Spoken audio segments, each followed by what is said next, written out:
récalcitrant évoluant dans une version de notre réalité à peine exagérée, fantastique, baston, personnages secondaires attachants, le tout sur une bande-son qui tue.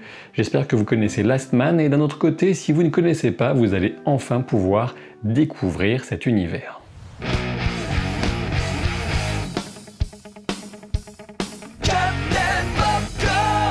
Last Man, c'est d'abord une BD qui reprend plusieurs codes de la pop culture pour ensuite les digérer et en proposer sa version bien à elle. Last Man, c'est aussi 2 saisons d'animation. J'avais consacré une vidéo à la première saison de Last Man et je vous invite à regarder cette saison ainsi que ma vidéo, sachant que je vais ici vous parler de la saison 2, mais d'abord sans spoiler, donc vous pouvez rester encore un peu. Il y a quelques éléments de base à connaître. Déjà, Last Man, c'est clairement pour adultes et conséquence de ceci, la disponibilité des épisodes sur France TV/ est limitée à une plage horaire entre 22h30 et 5h du matin. Pas la peine de râler, ce n'est pas un caprice de France TV, mais le respect de la législation qui les contraint davantage que des plateformes payantes. Si je vous en parle, c'est évidemment parce que cette contrainte horaire n'est rien face au plaisir de suivre cette série. Les 2 saisons d'animation ont chacune un format très spécifique et particulier, les 2 fonctionnant très bien à mes yeux. La première est découpée en 20 épisodes de 12 minutes et la seconde en 6 épisodes d'environ 45 minutes. La saison 2 est clairement la suite de la première, oui je sais, c'est fou. Et il est nettement préférable de les regarder dans l'ordre. Une suite qui commence cependant quelques années après le dénouement de la première saison, et surtout une narration qui se démarque par son intelligence, son originalité et sa prise de risque. En effet, avec cette saison 2, c'est une narration croisée à points de vue multiples et à chronologie légèrement enchevêtrée que proposent les 6 épisodes. Chaque épisode pris séparément est extrêmement prenant et agréable à suivre, même si certains sont plus éprouvants que d'autres. Surtout, ce qui fonctionne à merveille, c'est l'enrichissement mutuel des épisodes au fil de leur visionnage, voire revisionnage, pour profiter de ce tableau accessible par différents angles de vue. Alors le kit presse souligne déjà pour moi la référence que j'aurais pu aller creuser pour avoir l'air au moins un petit peu cultivé, à savoir l'effet Rashomon tiré du film d'Akira Kurosawa, qui présente 4 versions d'un événement par 4 personnes différentes. Mais rassurez-vous, vous n'assisterez pas 6 fois à la même histoire avec ces 6 épisodes de la saison 2, loin de là. Dans ma vidéo consacrée à la première saison, j'envisageais parmi les influences possibles de Last Man le cycle littéraire des 9 princes d'Ambre de Roger Zelazny, ce que les créateurs avaient infirmé. C'est amusant car on pourrait encore y voir pourtant une vague filiation fortuite, sachant que Roger Zelazny avait d'abord imaginé sa saga avec cette idée d'un même ensemble d'événements relatés au travers de la perception de différents personnages, même si au final ce n'est pas là que son histoire l'a emmené. Quand on parle de narration à différents points de vue, on craint presque toujours une inégalité dans la qualité des épisodes et surtout dans l'intérêt qu'on y trouvera, et j'y ai moi-même pensé assez vite car je dois bien avouer que je suis très attaché au personnage de Richard Aldana. En échange d'un effort bien faible, celui d'accepter de vous laisser porter par la narration, je vous assure que chaque épisode aura des merveilles d'ambiance à vous offrir, et ce qui est encore plus dingue, c'est que chacune de ces ambiances va venir piocher dans des genres spécifiques de la pop culture. Dans cette partie sans spoiler, je ne vais pas vous dévoiler les genres en question, mais disons que dès l'épisode 2, vous prendrez sans doute, comme moi, une magnifique tarte en pleine gueule. Ça fait du bien. En termes d'influence, ce que les auteurs avaient confirmé en revanche, suite à ma vidéo sur la saison 1, c'est bien celle de Berserk parmi tant d'autres. À ce sujet, parlons de la violence qui est bien présente mais plus crue dans certains épisodes que d'autres. Les épisodes 2 et 4 sont sans doute les plus sanguinolents, même si les 5 et 6 se défendent aussi de ce point de vue. Cette structure narrative inventive est aussi au service d'une approche de fond sur la thématique du héros, ou plutôt de la subjectivité de chacun qui se vit comme le héros de son histoire, et donc potentiellement le héros de son monde. C'est donc à la fois une façon de parler de cette étrange expérience que nous vivons tous enfermés dans la perception limitée de notre corps, mais aussi de pointer l'une des multiples dérives des réseaux sociaux et du mélange incessant entre starification, privé et public, fantasme et réalité. Plus précisément, il s'agit bien de ce phénomène de l'image de marque individuelle qui est autant un mensonge qu'un élan et que de nombreux réseaux exploitent en nous permettant de tendre au monde une image déformée, amplifiée, fantasmée de nous-mêmes dans le triste espoir d'obtenir la validation de nos congénères. Last Man ne baisse jamais les yeux face aux conséquences des choix et des actes de ses multiples protagonistes. On fonce à toute vitesse vers le tragique et les happy ends ne sont pas garantis d'avance. Heureusement, pour ne pas déprimer, on peut compter sur des dialogues qui percutent toujours autant, des situations parfois grotesques, un ton décalé, un humour décapant sur toutes les dérives de notre société, quitte à en faire trop bien sûr, et à s'engager dans une sorte de parodie un peu dystopique. Certains connaisseurs de la BD se plaignent apparemment de ce que j'ai pu voir de certains choix narratifs, estimant que les wagons ne sont pas correctement raccrochés avec le premier tome, puisqu'en effet les 2 saisons de la série animée sont des préquels à l'histoire de la BD. De mon côté, je pense que les créateurs font bien ce qu'ils veulent de leur œuvre et que certaines libertés sont bonnes à prendre quand elles permettent de proposer des épisodes d'une telle qualité. Et sur un autre registre, même si c'est tout aussi fabuleux, si vous aimez Le Seigneur des Anneaux et les jeux de rôle, sachez que le prochain live sur ma chaîne Twitch, c'est demain, mercredi, pour la partie de jeux de rôle durant les années des arbres avec les aventures des elfes qui composent le groupe. Donc ne ratez pas ça, c'est mercredi demain soir à 20h30 sur Twitch avec le lien en description de la vidéo. Je vais maintenant passer à la partie spoiler, je vous invite à vous abonner à la chaîne et à aider la vidéo avec un pouce en l'air, voire un commentaire. Sinon je vous lancerai la musique de baston avec un Aldana Furax sur les bras et vous allez déguster.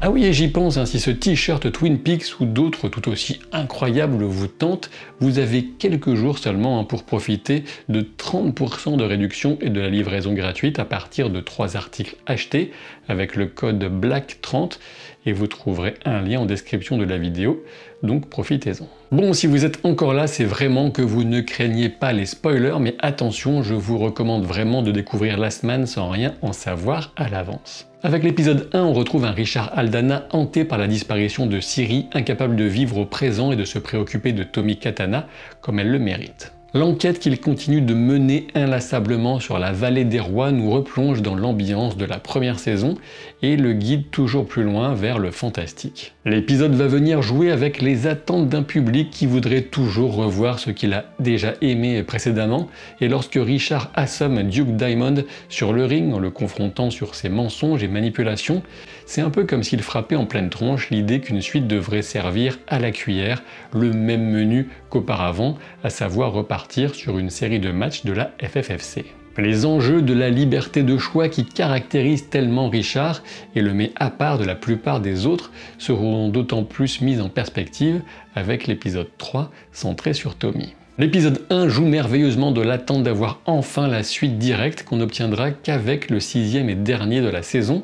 On remarquera au passage que Monsieur Poulpe casse sa voix pour la donner au co-présentateur sportif sous Spector. L'épisode 2 risque d'être le favori de beaucoup de monde et c'est sans doute celui qui m'a le plus laissé sur le cul. On passe de la comédie criminelle de Paxton au survival horror totalement débridé, un peu comme si le film Une nuit en enfer était devenu soudain plus inventif et jusqu'au boutiste. Ouais, je suis pas super fan d'une nuit en enfer, c'est pas grave. Harry Zenkova est un sac à merde et on le sait depuis la toute première scène de la première saison. On assiste ici à l'illustration ultime que le pouvoir ne devrait jamais tomber entre de mauvaises mains. Mais il a tendance à le faire. L'épisode parvient à donner de la profondeur à Ash ainsi qu'à Jean-Luc et Jean-Michel, les 2 éternels hommes de main du Saint-Père.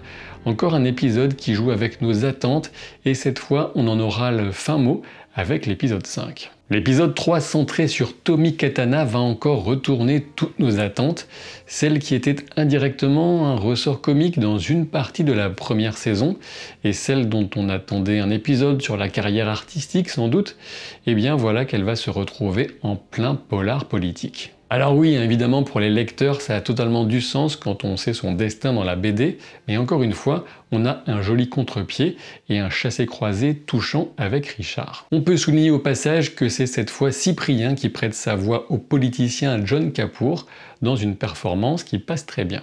Peut-être que l'épisode 3 pourrait être considéré par certains comme le plus faible de la saison, mais je le trouve excellent pour ma part.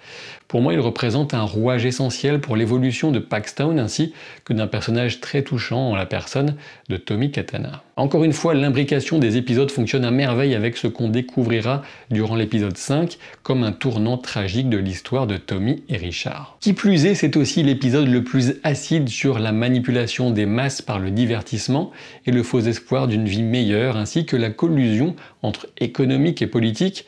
Alors certes, cela semble sans doute un peu simpliste et caricatural, mais malheureusement, la réalité dépasse souvent la fiction. L'épisode 4 aussi entre drame d'heroic fantasy et tradition du film de défense de village en mode 7 samouraïs, encore un épisode très rude et puissant avec les scènes de combat les plus poussées de toute la saison sans doute. Après la première saison et l'image que certains ont pu y voir sur une culture de la virilité par exemple, on a ici un contrepoint frappant qui va plonger son regard sur cette culture transformée en véritable culte et qui emmène une civilisation en miniature au bord de l'extinction. On a aussi une révélation importante dans la série qui ne survient que bien plus tard dans la BD autour d'un personnage majeur. Même dans la section spoiler, je ne vais pas en dire plus, sinon que vous aurez votre quota de bastons sanglantes et improbables entre apôtres berserkiens, Tetsuo boursouflés et arts martiaux poussés au max. L'épisode 5 est lui aussi essentiel à la mythologie fondatrice de Last Man, plus peut-être encore que tous les autres épisodes, puisqu'il va directement développer des éléments essentiels de la BD et introduire ou développer des personnages tragiques. Howard Mackenzie a été obsédé par la Vallée des Rois depuis qu'il en a appris l'existence, il a déclenché drame sur catastrophe et s'est enfoncé toujours plus loin dans les mesures extrêmes en s'efforçant parfois de réparer ses erreurs, mais en donnant toujours la réelle priorité à son but ultime, à savoir rejoindre la Vallée des Rois. Le problème, c'est qu'il est un véritable virus, Howard, pour cette vallée. Il n'y a pas sa place et tout va se mettre en œuvre pour le lui démontrer, mais il s'entêtera jusqu'au bout à s'opposer à l'ordre naturel des choses. L'obstination conjuguée à l'arrogance d'Howard le pousse à se sentir capable et digne de s'affranchir de toutes les limites. On pourrait ainsi résumer ce personnage en 3 phrases. L'enfer est pavé de bonnes intentions, la fin justifie les moyens, et le monde doit se plier à la volonté de l'homme. Ainsi, c'est au travers de la nécromancie qu'Howard va devenir le sorcier maléfique de cette histoire, en opposition avec les forces magiques élémentaires qui règnent sur la Vallée des Rois. Cette puissance contre nature prendra la vie d'un enfant pour la donner à un autre, avec une des scènes les plus émotionnellement terribles de la saga. Cet épisode 5 joue bien évidemment avec le genre apocalypse zombie, les créatures n'étant que l'expression d'une sorte de système immunitaire du monde originel face au parasite qu'est Howard. Enfin, l'épisode 6 va recoller plusieurs morceaux, notamment avec les épisodes 1 et 2, avec Richard et la Murder Arena of Death.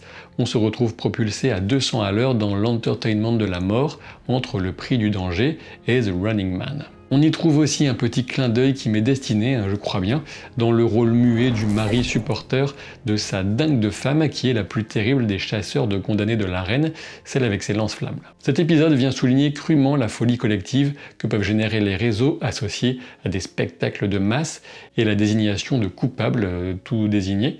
Rien de bien révolutionnaire, mais un épisode qui fonctionne bien avec le plaisir toujours intact de retrouver Richard dans ses œuvres, avec ce personnage très cool aussi de la condamnée dépourvue de bras, mais qui envoie grave du pâté. Peut-être que Richard ne rejoint pas la vallée exactement dans l'état que certains fans voulaient, pour coller avec le premier tome de la BD, mais bon, si la série était un énorme succès, peut-être qu'on pourrait rêver justement d'une suite un peu alternative qui reprendrait les BD, mais pas totalement, en améliorant certains choix a posteriori par exemple, ou pas. Une chose est sûre, le succès de la série ne dépend que de vous, et je peux affirmer qu'elle se hisse sans aucun problème dans les meilleures œuvres d'animation de ces dernières années. Last Man conserve une place hors du commun dans la création, qui plus est si on parle de création française, et de la difficulté à y prendre des risques. Ne laissez pas tomber cet effort, regardez, partagez, même si c'est disponible uniquement entre 22h30 et 5h, vous trouverez bien le temps à un moment ou un autre, alors s'il vous plaît, ne déconnez pas.